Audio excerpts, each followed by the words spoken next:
Maka di sini saya katakan bahwa leluhur orang Sunda adalah leluhur yang memiliki tingkat perilaku peradaban yang tinggi, memiliki tingkat perilaku peradaban yang tinggi. Orang-orang yang adiluhung, orang-orang yang adiluhung adalah orang-orang yang memiliki kemampuan akademis yang baik, memiliki kemampuan cendekia yang baik, memiliki kemampuan rasa untuk menangkap seluruh gejala alam dengan baik. Untuk itulah saya sampai hari ini mengatakan, belajarlah pada leluhur. Dalam bahasa tradisinya, belajarlah pada karuhun. Dalam kaidah Islam disebutnya man arofa nafsahu faqad arofa robbahu. Siapa yang mengenal dirinya, mengenal lingkungannya, mengenal leluhurnya, dia akan mengenal Tuhannya. Saat ini tidak mesti kita membanggakan leluhurnya orang lain, leluhurnya orang Barat, leluhurnya orang Cina, leluhurnya orang Amerika, leluhur siapapun tidak mesti kita banggakan. Kenapa? Mereka adalah mereka, bukan kita. Mereka akan mencintai garis leluhurnya mereka, dan mereka tidak akan memberikan apa-apa pada kita. Cintailah leluhur kita, karena leluhur kita sudah menitipkan tanah bernama tanah Sunda, tanah Nusantara, tanah Indonesia.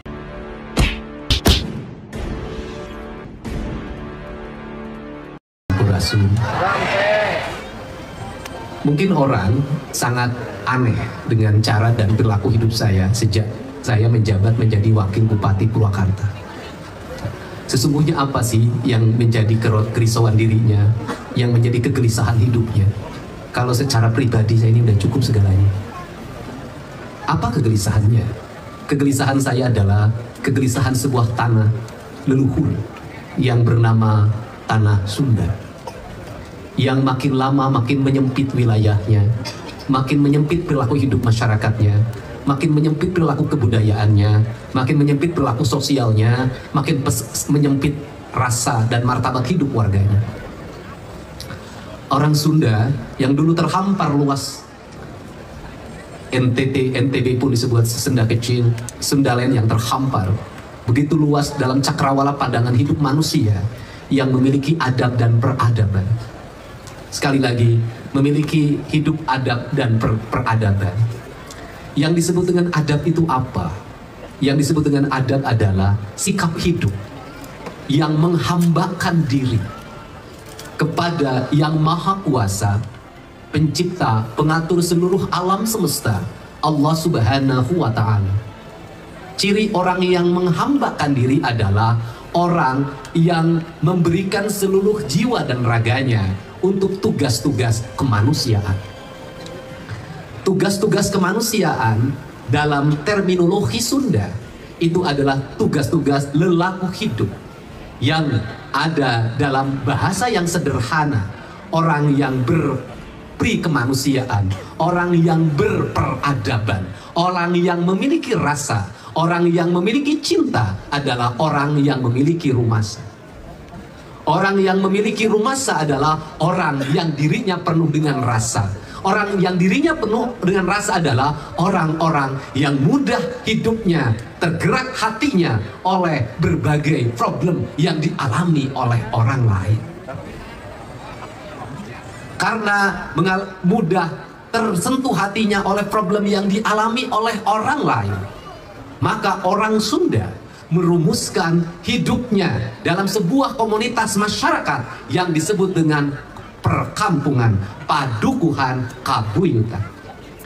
Yang disebut dengan perkampungan, nanti saya terjemahkan dalam bahasa akademik, adalah sebuah komunitas komplek perumahan yang jumlah manusianya harus seimbang dengan ketersediaan airnya, jumlah manusianya harus seimbang dengan ketersediaan oksigennya, jumlah manusianya harus sesuai dengan ketersediaan sumber pangannya, jumlah manusianya harus sesuai dengan ketersediaan alam hijaunya yang disebut dengan ruang terbuka hijaunya. Maka kampung-kampung disusun itu selalu memiliki 3 kategori. Dia punya sumber mata air, dia punya hutan, dia punya aliran sungai, dan kemudian di dalamnya dia memiliki sumber-sumber pangan.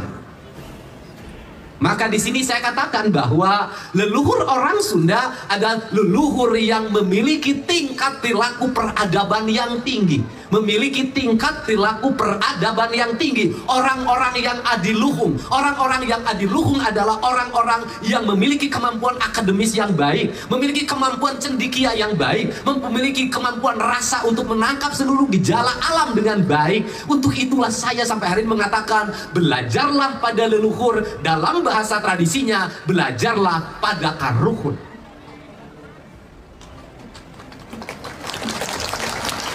Belajar pada leluhur, belajar pada karuhun, nggak usah jauh-jauh. Mari kita belajar bagaimana leluhur kita membangun sebuah kampung. Dia pasti menyediakan hutan sebagai sumber airnya. Dia pasti menyiapkan mata airnya disebut dengan tampian. Kemudian dia meletakkan sungai di samping timur dan samping barat kampungnya. Dan sungai itu selalu mengalir dari utara ke selatan atau dari selatan ke utara. Bagaimana posisi lautnya? Laut utarakal atau laut selatan. Batas-batas kampung dibatasi oleh sungai. Maka nama-nama kampung di Tatar Sunda selalu diawali dengan nama Cai. Artinya bahwa tidak mungkin manusia bisa hidup tentram, tidak mungkin bisa hidup tenang, tidak mungkin bisa hidup damai, tidak mungkin bisa hidup bahagia kalau tidak ada air. Maka dia membuat simbolisasi, yang airnya lebih dan cukup disebutnya Cimahi, yang airnya kurang disebutnya Cisaat.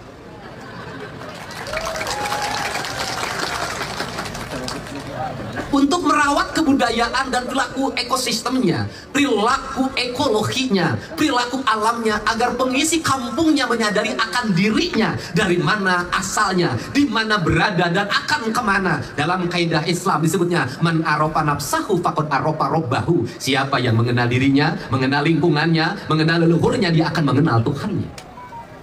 Nah, dalam perspektif itulah orang Sunda membuat peringatan. Maka peringatannya disebut dengan ruwat bumi.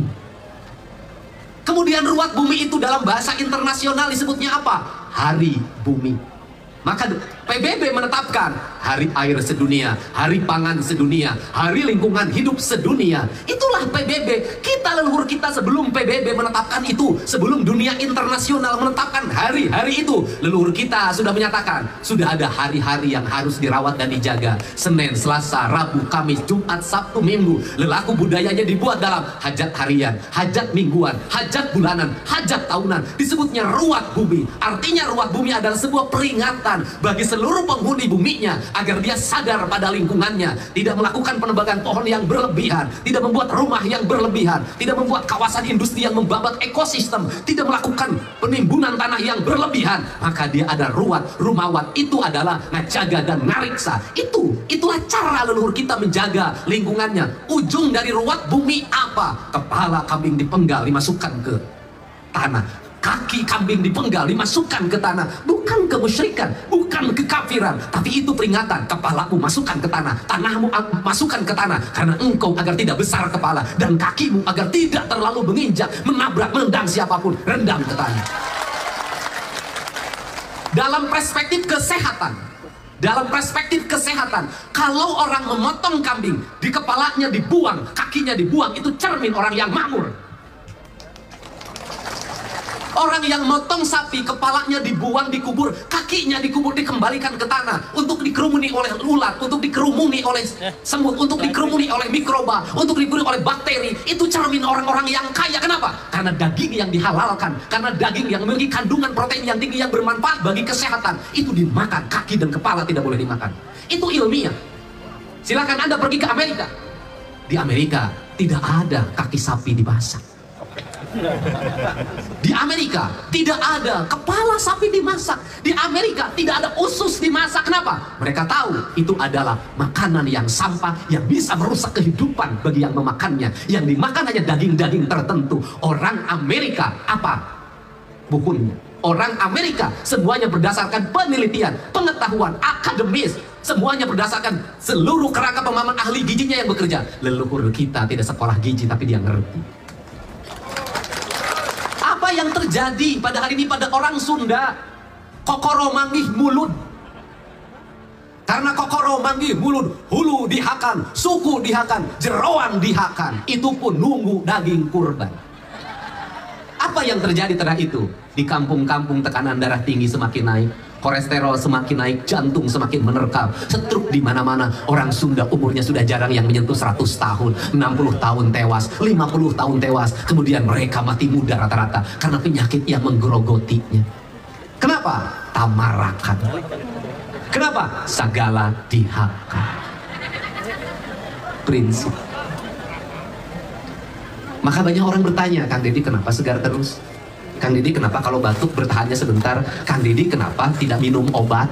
Kang Deddy kenapa jarang dirawat dan tidak pernah dirawat? Karena saya mempraktekkan ajaran-ajaran leluhur dalam perilaku hidup. Saya mempraktekkan bertuhan bukan sekedar kata-kata, tapi dalam kehidupan yang nyata. Bukan hanya cerita, tapi fakta yang saya alami dalam keyakinan diri saya sendiri. Kalau seluruh rakyat Jawa Barat suatu saat membangun pola hidup, kalau kata Dr. Hussein, ahli holistik mengatakan, dirimu adalah doktermu. Siapa dokter kita yang sebenarnya adalah diri kita sendiri. Bagaimana menjadi dokter yang baik? Dengan lajur nafsu, tengumar amarah. Dahar, memeh lapar, eureun, memeh seubeuh. Sare, memeh tunduh, hudang, memeh nyari.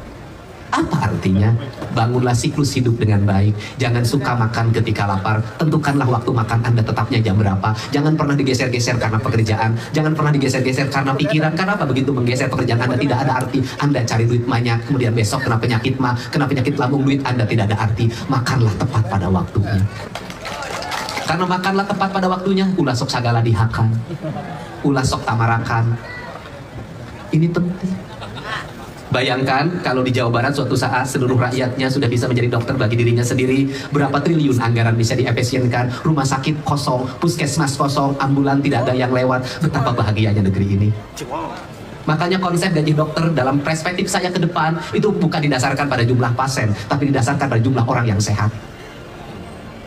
Kalau dokter digaji, penghasilannya meningkat berdasarkan jumlah pasien, maka berbahagialah menjadi dokter ketika banyak orang sakit.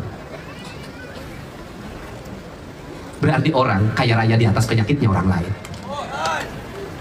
Tapi kalau dibalik, dokter digaji di setiap desa menjadi tenaga pendamping desa berdasarkan jumlah orang yang sehat, maka dokter sejahtera, dokter bahagia, dokter kaya di tengah-tengah kehidupan rakyatnya yang sehat dan bahagia. Kehebatan seorang dokter bukan menyembuhkan penyakit. Kehebatan seorang dokter adalah mencegah pasiennya untuk tidak sakit. Kehebatan seorang jaksa, kehebatan seorang hakim, kehebatan seorang polisi bukan menangkap penjahat, tetapi menciptakan hidup agar tidak ada penjahat. Ini harus perlu saya omongkan dan perlu saya sampaikan. Untuk apa? Agar orang Sunda percaya pada dirinya, percaya pada leluhurnya, percaya pada kesuburan tanahnya, percaya pada kemajuan bangsanya, dan percaya diri dari sekarang harus dibangun. Karena kelemahan orang Sunda tidak pernah percaya diri dan selalu menjelekkan leluhurnya. Bahkan hidung bapaknya pun dijelek-jelekan padahal dia menerima warisan dari ibu dan bapaknya. Saat ini tidak mesti kita membanggakan leluhurnya orang lain. Mau leluhurnya orang Barat, leluhurnya orang Cina, leluhurnya orang Amerika, leluhur siapapun tidak mesti kita banggakan. Kenapa? Mereka adalah mereka, bukan kita. Mereka akan mencintai garis leluhurnya mereka, dan mereka tidak akan memberikan apa-apa pada kita. Cintailah leluhur kita, karena leluhur kita sudah menitipkan tanah bernama Tanah Sunda, Tanah Nusantara, Tanah Indonesia.